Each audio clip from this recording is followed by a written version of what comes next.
Ya siku 3 kavu nilikuja hapa kuomba.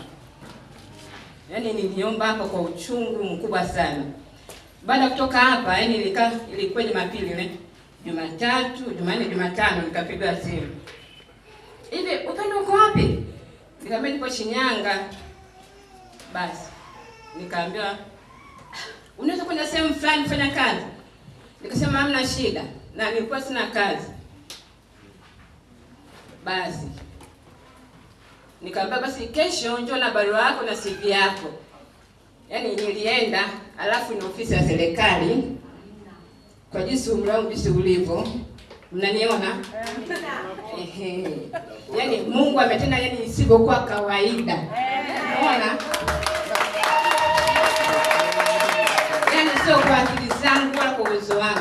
Yaani nilikuja kufanya ile kambi ya siku 3 kafu, yaani Mungu akanitendea na nikamwambia basi tutakupa mkataba. Kwa hiyo mpaka sasa hivi nipo kazini. Yaani bila nini CV, yaani kutoka kwenye maombi ya siku 3 kafu, na mshukuru Mungu kwa jambo hilo.